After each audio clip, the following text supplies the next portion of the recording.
혼자 사시는 분들에게 또 우리 결혼을 아직 안 한 청년들에게 제가 물어봤습니다. 어떤 전쟁이 제일 힘듭니까? 이렇게 물었더니 외로워라고 얘기합니다. 외로워.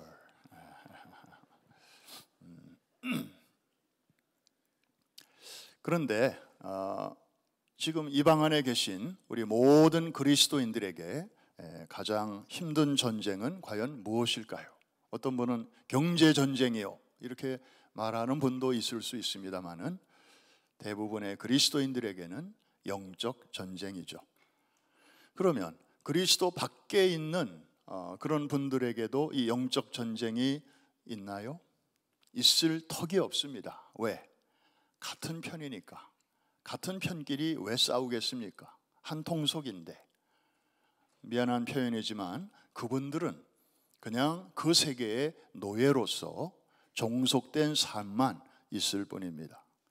오직 영적 전쟁은 전에 우리가 거기에 있었다가 이제는 복음으로 건짐을 받아 어둠에서 빛으로, 사단의 권세에서 하나님의 나라로 옮기워진 하나님의 자녀들에게만 이러한 영적 전쟁이 있게 되는 것입니다. 이해가 되시면 아멘 하십시다. 그래서 오늘부터는 계시록 12장을 중심으로 이 영적 전쟁의 본질, 실체, 이것을 우리가 공부하는 시간이기 때문에 굉장히 여러분의 실생활과도 연결이 되는 중요한 내용이 아닐 수가 없습니다.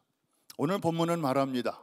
인류의 역사는 한마디로 말해서 여자와 용의 싸움이다. 한번 따라해 주십시오. 여자와 용의 싸움이다. 여기 등장하는 이 여자는 누구를 말하는 것일까요? 요한이 보았던 이 여인의 모습은 우선 대단히 아름다운 여인이었습니다. 그리고 아주 고상하고 그리고 존귀한 자태를 지닌 그런 여인이었단 말이죠. 자, 복장을 보니까 해를 옷삼아 입고 있었다. 그리고 발에는 달이 있었다. 그리고 머리에는 12개의 별이 박힌 면류관을 쓰고 있는, 다 빛나는 것들이죠. 해의 광채, 달의 그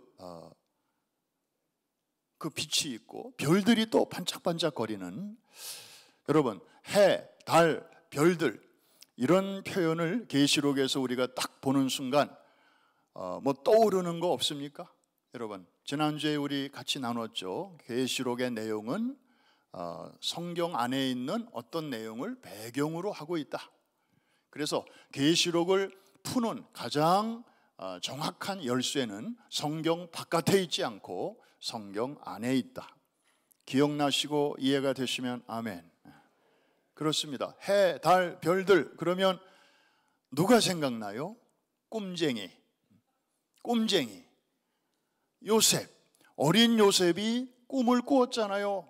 어느 날 해와 달과 별들이 자기를 향하여 꾸벅하고 절을 하는 꿈을 꿨단 말이죠. 이거를 말 안 하고 가만히 있었으면 좋을 텐데 또 자랑을 하다 보니 그것 때문에 이제 고생을 많이 하게 됩니다. 그런데 결과적으로 그 꿈대로 됐죠. 그 해와 달과 별들은 나중에 보니까 이스라엘 민족이 되었어요. 12지파의 우두머리들이 다 되었단 말이죠. 그래서 이 여인이 입고 있는 이 옷으로 봐서 이 여인은 교회를 가리키는데 특별히 구약의 교회라고 할 수 있는 이스라엘 민족을 가리킵니다. 이 여인이. 그래서 이 여인이 지금 배가 이렇게 불러가지고 아이를 낳으려고 진통 중에 아주 이렇게 부르짖고 있는, 고통 중에 있는 그런 모습입니다. 물어봅니다. 이 여인이 해산하려고 하는 아이는 누구일까요? 이스라엘 민족을 통해서 오시기로 작정된 메시아. 그렇죠? 창세기 3장 15절에 여자의 후손, 바로 그분이죠.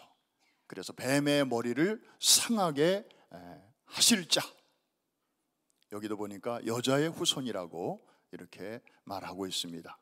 그런데 사도 요한이 이렇게 환상을 보는데 이 여인만 보이는 게 아니고 그 앞에 웬 아주 무시무시하게 생긴 또 한 실체를 보게 되었습니다. 아주 우락부락하게 생기고 괴상하게 생기고 그런 용이 한 마리 서 있는 거예요. 자, 이 용의 정체는 그럼 과연 무엇일까? 여인과 용의 싸움인데 이 용의 실체는 무엇일까? 계시록 12장 9절에 고맙게도 그 실체를 다 까발리고 있습니다. 미리 말씀드립니다. 저 12장 9절은요 사탄의 비즈니스 카드, 명함과 같은 거예요. 거기에 그의 이름들이 다 들어가 있습니다. 자, 한번 같이 그 명함을 한번 읽어보겠습니다. 시작. 큰 용이 내쫓기니 옛뱀 곧 마귀라고도 하고 사탄이라고도 하며 온 천하를 꿰는 자라. 그가 땅으로 내어 쫓기니 그의 사자들도 그와 함께 내쫓기니라. 이름이 꽤 여러 가지가 나오네요. 우선 대표 이름이 용이에요. 한번 따라합시다. 큰 용, 옛 뱀, 사단, 마귀. 크게 네 가지 이름이 있는데 이것은 서로 다른 존재가 아니고 한 존재의 서로 다른 이름이죠.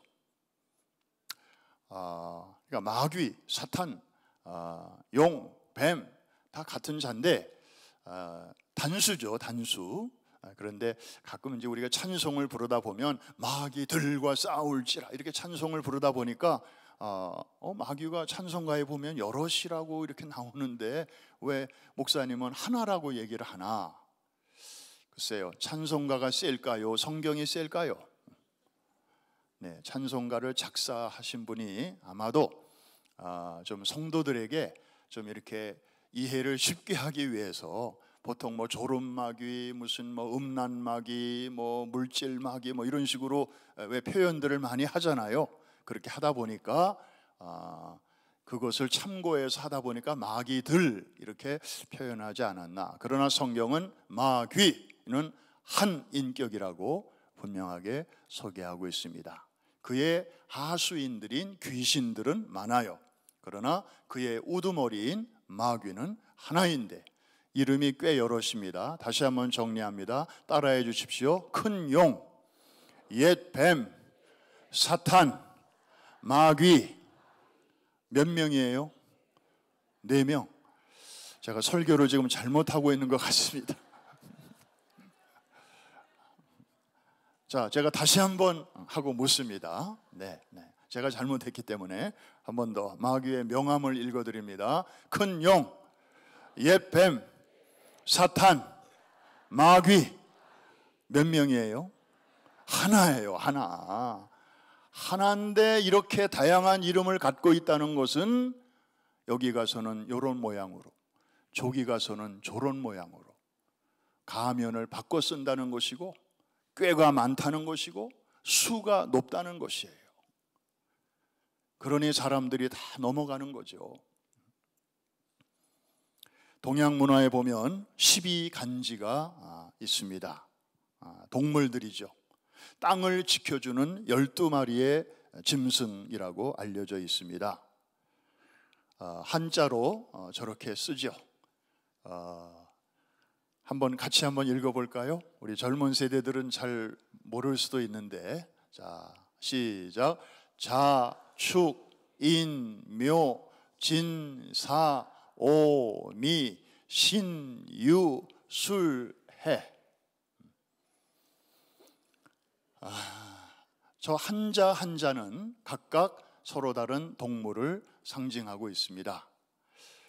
그런데 저 12마리의 동물 중에서 실제로는 존재하지 않는데 상상으로만 존재하는데 그럼에도 불구하고 아주 오래전부터 인간의 의식과 그리고 삶과 문화 속에 아주 깊숙이 들어와서 굉장히 추앙을 받는 동물이 하나 있습니다. 저 12마리 중에 있습니다. 저는 여러분들에게 어려운 거는 안 묻습니다. 그래서 색깔을 조금 구별을 했습니다. 빨간색으로 칠했습니다. 자, 저 짐승 중에 뭡니까? 용인데 저게 뭐예요? 진.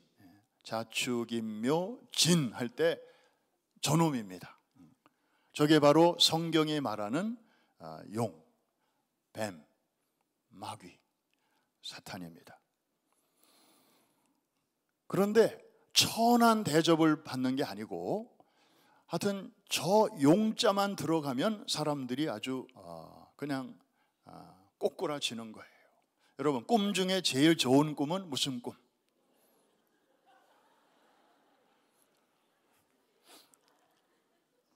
이 공부를 하기 전까지는 많은 분들이 아마 돼지꿈 그랬을 거예요. 왜 사람들이 돼지꿈을 좋아할까를 제가 연구를 해보니까 돼지를 한자로 돈이라고 하거든요. 그러니까 돼지 이퀄 돈. 그래서 돼지꿈을 꾸면 뭔가 좋은 좀 이렇게 좋은 일이 생길 것 같다. 그래서 로또를 사기도 하고 뭐 그런 분들이 있더라고요. 근데 그것은 다 별로 현실성이 없는 것이고 진짜 좋은 꿈은 용꿈이죠. 옛날에 임금의 얼굴을 용안이라고 했습니다. 아주 높여서 부르는 말이죠. 그리고 임금님이 일하는 그 의자를 뭐라고 그랬습니까? 용상이라고 했고요. 임금님이 입고 있는 그 옷을 세 글자로 뭐라고 하죠? 골룡포. 그리고 임금은 아니지만 그 높은 관직을 그 관리가 되기 위해서 과거를 본다든지 시험을 치른다든지 사법고시를 본다든지 그런 과정 전체를 무슨 문을 통과한다고 그래요? 등용문. 여기도 용이 들어가 있습니다. 다 좋은 뜻입니다. 여러분들 오늘 집에 가서 혹시 숟갈 젓갈에 용이 있지 않나 한번 좀 보세요. 옛날에는 하여튼 거기에도 많이 용무늬를 새겼고 자개, 안방에 있는 그 농장에 있는 자개에도 막 용 그림이 많이 있었고요. 상다리에도 보면 용이 많이 있었어요. 여기 플러싱에 중국 타운에 가면 식당들이 많은데 거기 빨간색의 색깔이 있고 거기에 황금색으로 용이 이제 여러분들을 어서 오십시오 하고 환영하는 그런 식당들이 꽤 많을 겁니다. 이처럼 너무 신기하잖아요. 창경원에도 없고 보테니컬 가든 가도 용은 없습니다. 세계 어느 동물원에 가도 용을 가두어 놓은 데는 없습니다. 실존하지 않습니다.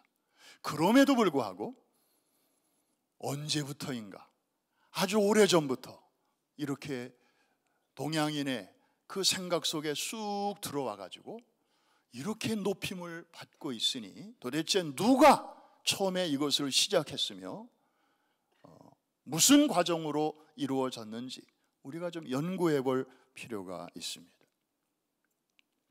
여러분, 사탄이 어떻게 생겼는지 혹시 보신 분 있습니까? 없죠. 그러면 궁금하십니까? 보고 싶으십니까? 그런데 어쩌죠? 여러분은 이미 보았습니다. 10분 전에 보았습니다. 요한계시록 12장 아까 말씀 읽을 때 사탄의 모습이 지나갔습니다. 다시 한번 볼까요? 12장 3절인데 우리 같이 한번 읽겠습니다. 사탄의 이미지가 보이네요. 시작. 하늘에 또 다른 이적이 보이니 보라, 한 큰 붉은 용이 있어 머리가 7이요 뿔이 10이라. 그 여러 머리에 7 왕관이 있는데, 여러분 7 머리를 가졌다. 머리 하나만 있어도 머리 좋은 사람은 웬만한 일 다 할 수 있는데 머리가 7이래요 사탄이. 그러니까 굉장히 스마트하다는 뜻이고, 그리고 꾀가 많고 수가 높다는 거죠. 우리는 감히 게임도 안 되는 그런 존재라는 것입니다. 단수가 높습니다. 그 다음에 뿔은 보통 권세, 파워, 능력, 권력을 의미하는데, 아니 머리가 7이면 그냥 정상적으로는 뿔도 7개 정도면 대충 맞지 않습니까? 그런데 뿔은 또 10개래요. 이거는 우리의 상상을 초월하는 굉장한 능력의 소유자임을 암시하는 것입니다. 여러분이 생각하는 것보다 훨씬 강한 자라는 거죠. 그리고 머리에 면류관이 7개가 있다. 이것은 파워나 권력보다도 이제 honor, glory, 사탄은 나름대로 하나님만큼은 아니지만 또 자기의 그 영광, 영예를 지니고 있습니다. 그래서 사탄은요, 많은 사람들에게 굉장히 매력적인 존재로 나타나는 것입니다. 사탄이 처음부터 나 사탄 해가지고 아주 어글리하고 무섭고 그런 모습으로 나타난다면 누가 사탄을 가까이 하겠어요? 그런데 보세요, 아주 비상하고요, 그 다음에 파워가 있고요, 그리고 사람을 매혹시킬 만한 그런 매력이 있어요. 얼마나 자신만만하면 예수님까지도 넘어뜨리려고 자기가 가진 걸 가지고 그렇게 접근했겠습니까? 자, 하나님이 보여주신 사탄의 모습이죠. 사도 요한에게 사실 사탄이 영적 존재이기 때문에 우리가 어떻게 그림으로 그릴 수 없잖아요. 그런데 사도 요한의 이해를 돕기 위해서, 그리고 우리 인간의 그 연약함을 배려해서 우리의 눈높이로 사탄의 모습을 이렇게 보여주신 것이죠. 머리가 그래서 몇 개고 뿔이 몇 개고 또 이 면류관이 몇 개다, 이런 걸 통해서 그의 캐릭터, 그의 어떤 capacity, 이런 것들을 우리가 좀 이렇게 느낄 수 있도록 알려주시는 것입니다. 그런데요, 하나 물어볼게요. 사탄이 자기 스스로 자기의 사람들에게 자기의 모습을 알려줄 수 있을까요? 없을까요?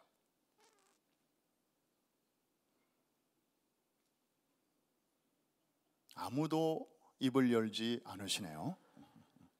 자, 사탄이 하나님과 관계없이 자기를 너무너무 좋아하고 자기를 너무너무 따르는 그런 자기 수하의 사람들에게 나는 이렇게 생겼다, 나는 이런 자다 라고 어느 정도 알려줄 수 있을까요? 없을까요? 저 같으면, 제가 사탄이라면 저는 얼마든지 그렇게 할 수 있을 것 같아요. 그런데 실제로 그런 일이 일어나고 있습니다. 한국의 불교에서는 그런 게 없어요. 좀처럼 없어요.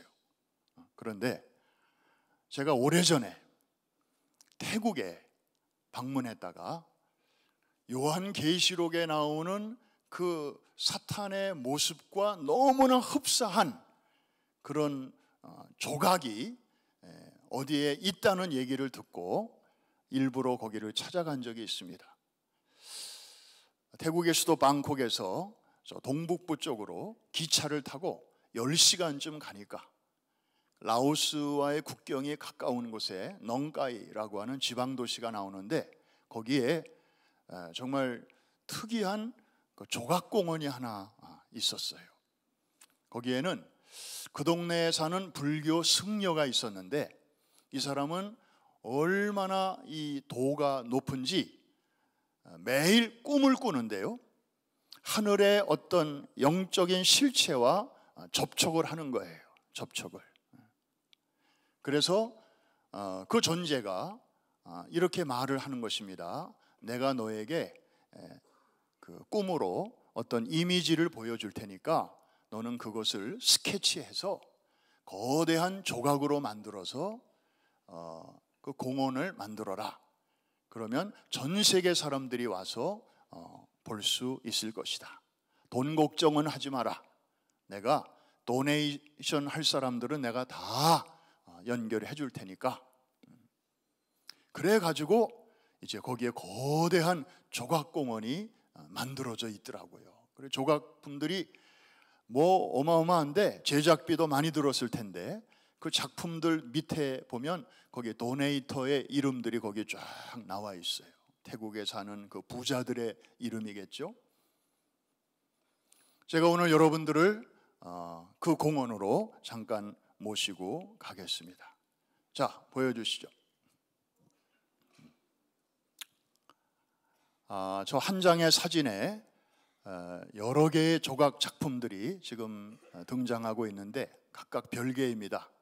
왼쪽에 용 한 마리가 거대한 지구를 이렇게 삼키려고 벌써 혓바닥이 지구에 닿았잖아요. 저런 작품 흔하지 않죠. 네. 누군가가 저렇게 영감을 주고 계시를 주어서 그걸 그대로 만든 것입니다. 그 다음에 이제 오른쪽에 있는 게 문제의 그 조각입니다. 거대한 용 한 마리가 또아리를 틀고 있고 그 위에 부처가 앉아 있고, 그리고 용의 머리가 마치 우산처럼 쭉 이렇게 그늘을 제공하고 부처를 보호하고 있는 그런 장면이죠. 근데 머리가 몇 쯤 돼 보입니까? 7개입니다. 요한계시록 12장. 우리 예수 믿는 사람들은 딱 연결이 돼야죠. 용 7머리. 그리고 그 오른쪽에 있는 것들은 제각기 이제 다른 조각들입니다. 저 높이 솟은 저 조각의 높이가 우리 퀸즈 성전 빌딩만 합니다. 그러니까 여러분이 저 밑에 서면 아주 성냥개비처럼 이렇게 보일 거예요. 거대한. 저는요, 한국에서 미국에 오기 전까지 35년을 살면서 국민학교 때, 중학교 때, 고등학교 때 수학여행, 웬만한 절들은, 유명한 절들은 다 다녀봤는데 저렇게 7머리 가진 뱀의 모습은 한국에서는 볼 수가 없었습니다. 그런데 불교 강국인 태국에 갔더니 저렇게 여러 개의 머리를 가진 용들이 여기저기 많이 있었습니다. 자, 좀 자세히 보고 싶어서 그 정면으로 가가지고 사진을 찍었습니다. 굉장히 높죠. 저 앞에 서면 이렇게 압도당할 것 같아요. 그래서 저렇게 용이 딱 보호해주고 있는 이 뒤를 봐주고 있는 그런 모습이죠. 그러니까 사실 이 불교의 중들이 돌을 이제 많이 닦는데 대개는 이렇게 닦다가 말죠. 수행이 좀 부족하고 또 이게 세속주의와 이렇게 연결이 되다 보니까 높이까지 못 올라가요. 그런데 저 동네에 사는 저 중은 진짜 마음이 깨끗하고 그리고 정말 중다운 중이었는가 봐요. 그래서 아주 올라갈 때까지 올라간 거예요. 여러분, 성경의 세계관은 크게 하늘이 1층이 있고 2층이 있고 3층이 있다고 생각하는 세계관으로 성경이 쓰여졌습니다. 그래서 첫째 하늘은 이제 우리가 살고 있는 그 땅 위에 있는 하늘이죠. 그래서 구름이 떠가고 비행기가 보이고 또 인공위성이 돌고 있고 이 성층권, 대기권까지 다 포함하는 눈으로 육안으로 볼 수 있는 그런 세상, 이 피지컬 월드입니다. 피지컬 스카이입니다. 이게 첫 번째 하늘이고요. 그리고 가장 높은 곳, 셋째 하늘부터 말씀드리면 여기는 하나님의 보좌가 있는 곳이에요. 하나 물어볼게요. 사도 바울이 성령의 감동으로 몸은 땅에 있는데 이제 그 영이 잠시 분리되어 높은 곳에까지 올라갔다 왔는데 몇째 하늘에 갔다 왔다고 하나요? 셋째 하늘이에요. 거기가 바로 가장 높은 곳, 하나님의 통치권이 있는 곳. 그런데 그러면 첫째 하늘과 셋째 하늘 사이의 중간에 또 하나의 보이지 않는 세계가 있고 영적 공간이 있는데 이것을 성경은 뭐라고 할까요? 둘째 공간, 둘째 하늘이라고는 말 안 해요. 공중이라고 말을 합니다.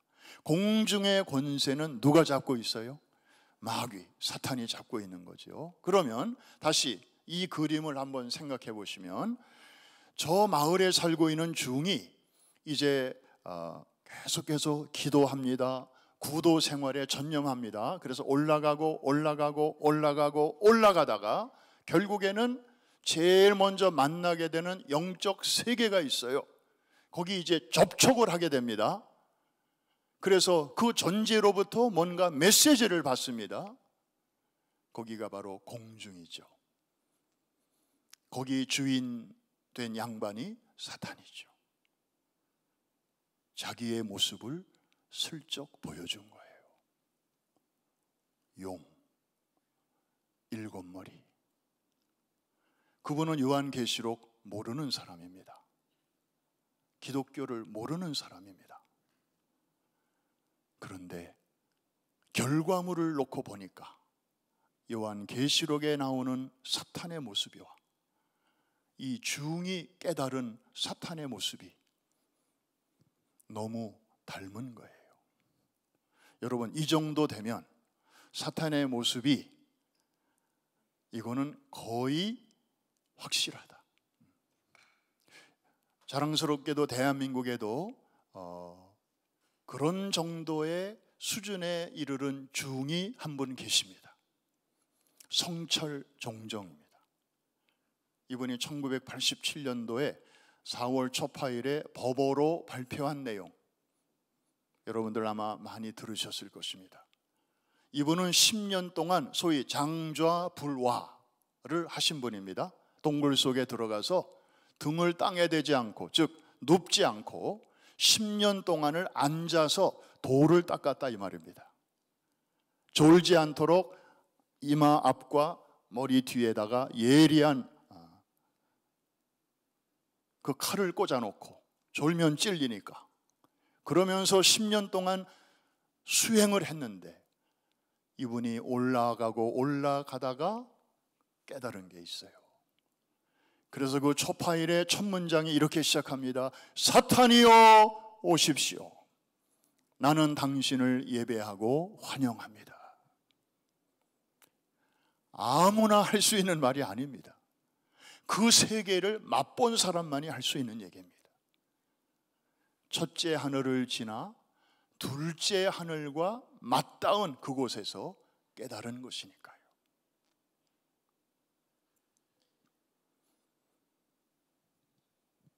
여러분, Satan is real. 정말 영적 세계가 이렇게 분명합니다. 우리가 몰라서 그렇지 기독교 바깥에서도 이런 역사들이 지금 막 일어나고 있습니다. 자, 다시 성경으로 돌아옵니다. 이 용은 붉은색을 띠고 있다고 그랬습니다. 날 때부터 피부가 붉다는 뜻이 아니고, 여기 헬라어 원어 피로스라는 이 붉다는 뜻은 원래는 흰색이었는지 회색이었는지 모르지만 지금 잔뜩 화가 나가지고 감정적으로 격앙되어 붉게 변한 상태를 말하는 것입니다. 아주 살기가 등등한 상태를 말하는 것이죠. 여러분, 구약의 이스라엘의 사명은 무엇입니까? 아까 해, 달, 별 여기서도 알 수 있듯이 하나님이 보내시기로 약속하신 메시아를 이 땅에 내보내는 그 사명을 맡았죠. 이게 바로 이스라엘의 사명이었습니다. 그래서 이 아이를 해산하기 위해서 지금 고통 중에 부르짖고 있는 것이죠. 그리고 그 아이가 오기만을 간절히 기다리는 그 기다림의 고통까지를 포함하고 있는 것입니다. 그런데 이 세상에는요, 메시아를 환영하는 그룹만 있는 게 아니에요. 메시아가 오는 것을 아주 꺼려하고 싫어하는 그런 그룹도 있고, 거기에 총수가 누굴까요? 창세기 3장 15절, 여인의 후손이 오면 자기의 머리를 깨부술 것임을 알고 있는 그 뱀, 용, 사단, 마귀, 그래서 어떻게 해서든지 오지 못하도록 방해하는 것이고, 아주 분노에 가득 찬 모습으로 이 해산하려는 여인 앞에 지금 버티고 서 있는 모습입니다. 그런데 여러분 기뻐하십시오. 이 여인은 결국 아이를 출산하게 됩니다. 할렐루야. 그래서 이 여인은 교회를 말하는데, 해산하기 전에는 구약의 교회를 말하고, 해산한 이후에는 이 여인은 신약의 교회를 의미하게 됩니다.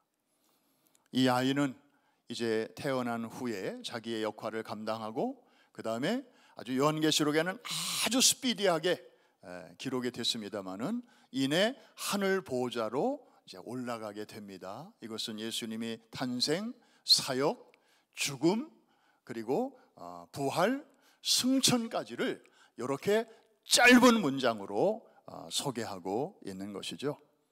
자, 예수님이 승천하신 후에 이제 성령이 강림하심으로 신약의 교회가 탄생하게 되었는데, 이것이 바로 이 신약의 교회를 상징하는 여인의 모습이죠.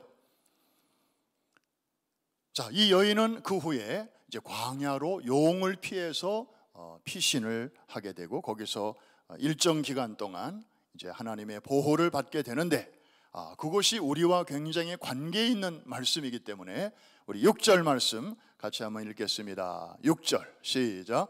그 여자가 광야로 도망하며 거기서 1260일 동안 그를 양육하기 위하여 하나님께서 예비하신 곳이 있더라. 아멘. 여러분, 교회는 항상 광야를 끼고 삽니다. 광야는 인간적으로 볼 때 편안한 곳이 아닙니다. 아무것도 없는 곳이고 불편한 곳입니다. 그러나 광야에 다른 데서는 찾아보기 어려운 독특한 또 하나님의 은혜가 있는 곳이기도 합니다. 하나님의 보호가 있고, 하나님의 도우심이 있고, 하나님의 임재가 있고, 아멘 안 하셔도 계속합니다. 그리고 하나님의 공급하심이 있습니다. 구약의 엘리야 선지자가 아합 왕과 이세벨의 그 칼날을 피해서 어쩔 수 없이 광야로 피신하지 않았습니까? 먹을 것도 떨어지고요, 주변에 도와줄 아무런 손길도 없을 때, 그때 하나님께서는 엘리야를, 그 시대의 교회라 할 수 있는 이 엘리야를 어떻게 하셨습니까? 순교의 제물로 받으셨습니까? 아니면 누구를 통하여 먹이셨습니까? 까마귀. 하나님이 지으신 거니까 뭐 명령하시기만 하면 못할 것이 없으시죠. 하나님은 광야로 피신해 있는 당신의 교회와 백성들을 이렇게 책임지시는 분이십니다. 할렐루야. 또 광야는 양육받는 장소이기도 합니다. 그냥 가만히 앉아서 숨만 쉬고 받아먹기만 하는 그런 장소가 아니고, 하나님은 저들을 훈련시키셨습니다. 광야 40년 모세 당시의 백성들은 정말 농사도 지을 수 없는, 텃밭도 가꿀 수 없는 그런 광야를 지나면서 하나님이 어떻게 저들을 공급하셨죠? 매일같이 하늘문을 여시고 만나를 내려주셨습니다. 물이 없는 곳에 반석에서 생수가 나게 하셨습니다. 약속대로 저들이 가나안 땅에 들어갈 수 있도록 인도하셨습니다. 하나님께서는 광야로 자기 백성을 그냥 피신만 시키신 것이 아니고 적극적으로 하나님이 예비하신 곳으로 저들을 안내하신 것입니다. 거기서 1260일, 다른 말로 말하면 3년 반이라고도 하고 42달이라고도 하는 이런 정해진 기간 동안 그 박해를 잘 견딜 수 있도록 하나님께서는 그곳에서 이제 준비해 주시고 공급해 주시고 안내해 주시고 인도해 주시고, 결과적으로 그 환난이 다 지날 때까지 하나님이 책임져 주실 줄로 믿습니다. 결론입니다. 요한계시록 12장 이후부터는 이제 점점 악한 자들의 박해가 심해집니다. 그러면 그럴수록 하나님의 나팔 재앙과 그리고 악인에 대한 대접 재앙은 점점 더 강도가 높아지게 됩니다. 그러면서 주의 재림의 날은 저벅저벅 다가오는 것이고, 그리고 성도의 구원이 완성되는 그날도 그만큼 가까워지는 것입니다. 우리 눈으로 볼 때에 이제 여러 가지 현상적으로 지금보다 몇 배나 어려운 일들이 펼쳐지겠지만, 그것은 종점이 아니고 하나님이 예비하신 밝고 따뜻하고 행복한 복음의 하이라이트에 이르기 위한 하나의 중간역이다. 따라해 주십시오. 종착역 전에 중간역이다. 여러분, 부산에 도착하기 전에 김포, 그 다음에 삼랑진 이런 데를, 김포가 아니죠, 김천 뭐 이렇게 해서 삼랑진 해가지고 부산에 도착하듯이 이거 비껴갈 수 없고 점프할 수 없어요. 다 중간역을 지나가야 하듯이 하나님께서는 아름다운 미래를 우리 앞에 준비해 놓으시고 거기를 향하여 우리를 인도하시고 보호하시고 공급해 주실 줄로 믿습니다. 저는요, 요한계시록 안에 7가지의 복이 있음을 우리는 첫 시간에 공부했습니다. 제가 사실은 연초에 요한계시록을 하기가 굉장히 좀 두려워, 좀 꺼려졌습니다. 왜? 이거 잘못하면 범꼬리를 잡는 것이고, 이 정말 이 예민한 책을 또 잘못 해석하거나 엉터리로 하거나 또 너무 수박 겉핥기로 해서도 안 되고, 이거 정말 준비 많이 하고 해야 되는데 좀 다음에 할까? 1년 뒤에 할까? 뭐 이런 생각도 여러 번 들었습니다. 그런데 이 7가지의 복 중에 첫 번째 복이 뭔가 봤더니 이 예언의 말씀을 읽는 자와 듣는 자들과 그 가운데 기록한 것을 지키는 자들이 복이 있나니 이는 때가 가까움이라. 저는 이 말씀을 듣는 순간 정말 성도들에게 복이 될 수 있다면 이 말씀 함께 나눠야 되겠다. 내가 자신이 없지만, 내가 자신이 없다고 이것을 내가 머뭇거리고 있다면 그 사이에 성도들이 받아야 할 복이 다른 데로 지나가지 않겠는가, 그런 생각에 저의 능력의 많고 적음을 떠나서 내가 준비됐는가 안 됐는가를 내려놓고 전적으로 주님을 의지하는 마음으로, 믿음으로 이렇게 요한계시록 강해에 나서게 된 것입니다. 여러분, 7가지의 복이 쭉쭉 나오는데요, 놀라운 사실은 첫 번째 복이 1장에 나오면 두 번째 복은 뭐 한 2장이나 3장쯤에 한번 나오고, 또 이렇게 해서 균형 있게 7가지의 복이 나와야 되지 않아요? 그런데 첫 번째만 뗄랑 1장에 나오고 나머지 6개는 14장부터 나와요. 그러니까 비교적 평안한 시대에는 하나님께서 복에 대한 얘기를 별로 안 하셔요. 그런데 12장 이후부터 정말 전 세계가 진동하고 하나님의 약속대로 나팔이 울려 퍼지고 지상에서는 재앙들이 막 쏟아지고, 그 다음에 나팔에 이어서 대접 재앙이 쏟아지고, 그래서 이제는 안 믿는 사람들도 정말 갈 때까지 가고, 그런 재앙을 보면서도 회개치 아니하고, 지구가 그렇게까지 갈 때쯤 되면 정말 성도들도 인간이기 때문에 이제 마음이 이렇게 욱죄어들고 또 두려움에 사로잡힐 수도 있기 때문에 하나님께서는 그런 우리의 심정을 너무나 잘 이해하시고, 이런 자가 복이 있다, 저런 자가 복이 있다 하는 말씀을 후반부에다가 잔뜩 몰아 넣으셨어요. 이해가 되시면 아멘 하십시다. 그래서 두 번째 복이 14장에 나와요.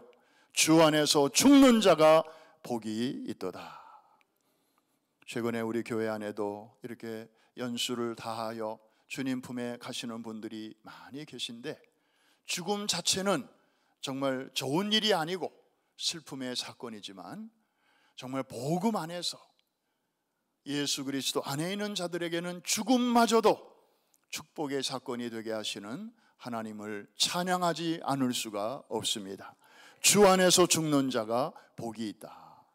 그리고 그 다음 복은 16장에 나오는데, 깨어 자기 옷을 지켜 벌거벗고 다니지 아니하는 자가 복이 있다. 아마 이때쯤 되면 아이고 뭐 예수 믿어도 뭐 일어날 일은 다 일어나네 그러면서 아유 될 대로 되라, 아유 나는 신앙생활 여기까지야, 아마 이러고 이제 그런 사람들이 생길 수도 있기 때문에 하나님께서 이렇게 경고와 함께 격려의 축복을 선포하시는 것입니다.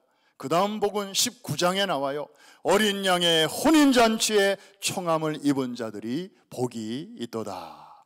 여기에 참여하기를 원하시는 분들만 큰 소리로 아멘 하십시다.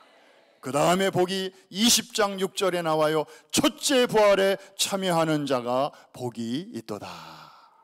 여러분, 첫째 부활은 성도들만 참여하는 부활이에요. 악인들도 부활해요. 그런데 나중에 부활해요. 순서로 따지면 둘째 부활이에요. 이거는 좋은 부활이 아니에요. 마치 사형수가 때가 되어 사형 집행을 위해서 감옥문을 이렇게 열어주는 것 같은 부활이에요. 감옥문으로 나오긴 나와요. 그런데 살기 위한 나옴이 아니고 이제 죽음을 위한 그런 나오는 거죠. 이 질이 다른 거예요. 첫째 부활에 참여하기를 원하시는 분들만 아멘.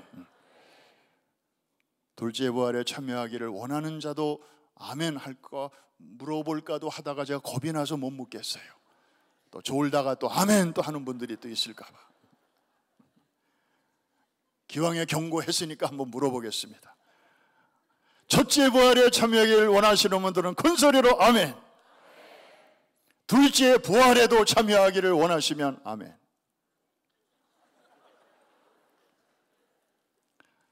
2층에서 좀 났어요. 2층 수상해요. 마지막 복, 끝에서 두 번째 복이 22장 7절에 나와 이 책의 예언의 말씀을 지키는 자가 복이 있다니. 마지막 복은 22장 14절 어린 양의 피에 그 두루마기를 빠는 자들이 복이 있나니. 하나님의 위로, 하나님의 격려의 목적이 너무나 선명하지 않습니까? 앞으로 세상은 급하게 소용돌이 칠 것입니다. 거기에 비하면 지금은 아무 일도 없는 거나 마찬가지입니다. 그런 때가 오고 있습니다. 미국의 디폴트 올지도 모른다 뭐 이런 소식이 기업 운영하는 분들에게는 굉장히 긴장케 하겠지만, 그러나 이런 뉴스 정도는 그날에 비하면 이것은 아무것도 아닌 그런 시대, 그런 세상이 올 것입니다. 그러므로 우리는 어떤 어려움을 만날 때마다 여기가 끝이 아니다, 다음에는 더 큰 파도가 온다, 그러니 그때 내가 당황하지 않으려면 지금 이 문제를 주님과 함께 잘 이겨나가야 한다. 이만한 문제 앞에서 내가 흔들흔들하고 비틀비틀하면 앞으로 내가 어떻게 헤쳐나갈 수 있을 것인가? 오늘만 생각하지 말고, 그날 지금 여기만 생각하지 말고 성경에 약속한 거기까지 생각하면서 주님의 도우심을 구하며 잘 헤쳐나갈 때, 광야에서 자기 백성을 인도하시고 먹이시고 공급하시고 돌보아 주신 하나님께서 여러분들도 반드시 그리 해주실 줄로 믿습니다. 구약의 하나님이 신약의 하나님도 되심을 믿으시면 아멘 하십시다. 구약에는 그렇게 강하게 하셨는데 신약에도 그렇게 하실까? 이거는 신앙이 아닙니다. 우리는 프라미스 교회의 성도들입니다. 하나님은 한 번 약속하신 거 반드시 지키시는 분이십니다. 오늘 여인을 광야로 하시고 하나님이 예비하신 곳으로 안내하시는 그 하나님께서 여러분들에게도 그렇게 인도해 주셔서 결국에 최후의 승리가 교회와 성도들에게 있게 해 주실 줄로 믿습니다.